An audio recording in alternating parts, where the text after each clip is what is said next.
January is the perfect time to plant for a spring harvest. Let me show you how to get a head start and turn your garden dreams into reality.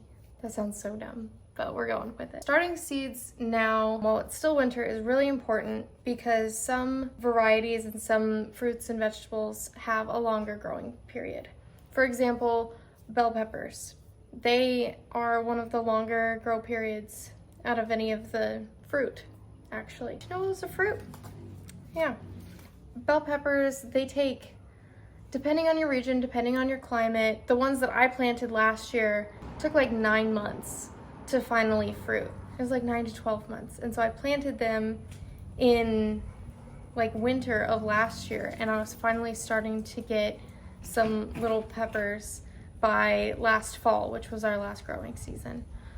So a problem that a lot of gardeners face is the frost. And in North America, I'm in the south part, I'm in Texas, and so we have 2 grow periods, or 2 grow seasons, and we don't get a lot of frost. But in January is typically our coldest month, and we are actually gonna get a frost in the next like 2 weeks, I believe. And so I'm gonna start my seeds indoors so that we avoid killing it, because if you plant it right before a frost, then it can kill your germination, and then you'll have nothing to harvest later on. And so starting them inside, you can get these little garden seed starting greenhouses. I got these at Dollar Tree, and so it doesn't take a lot. I have 3 garden beds of 1 by 3 foot, and so I'm gonna plant 1 for each square foot and start them now, and then I'll be able to transplant them once the frost is done, and they should be able to thrive. For those of you that want to plant directly into your soil, you can totally still do that, especially down in like zone 9, zone 10, some of zone 8, depending on what you're planting.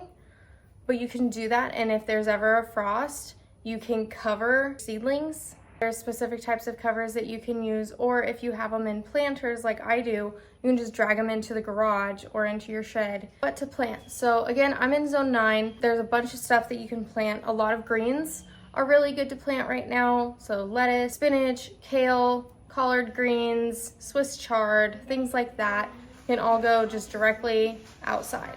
You can also plant broccoli, cauliflower, and cabbage outside. Those tend to do really well in January, as well as green onions and peas, like snap peas or snow peas. If you want to start them in seeds, there's a few more that you can plant. You can plant broccoli, cabbage, and cauliflower all inside or outside, whichever you prefer.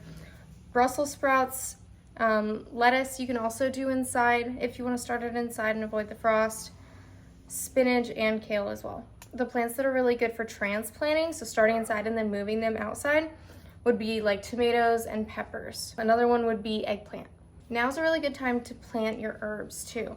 So basil, oregano, thyme, lemon balm, parsley, cilantro, dill, chives, all of those are really good to plant right now. You want to keep in mind what your climate is, your zone, and then what kind of soil you have. So where I'm at, there's a lot of like clay, sandy soil. And also I'm not in a permanent residence, I'm renting. And so I'm doing garden beds. So I get my own soil from the store, and then I use a combination of that and some homemade compost from some of the scraps that we've had over the year. Whatever zone you're in, you can look up on the USDA website and it'll show a map of what zone you're in, and that'll help. Like I said, with bell peppers, I planted mine last year and now they're starting to fruit. I even have some on the vine that are growing right now, and it's January. So if you're ready to start gardening, now's a good time to start. Go ahead and get your little planters, get some soil, get your seeds, and start growing. Comment on your garden experience. If you have any other tips and tricks to share with people, go ahead and check out some of my other videos if you want a few more tips and tricks and some recipes. All right, we'll see you around.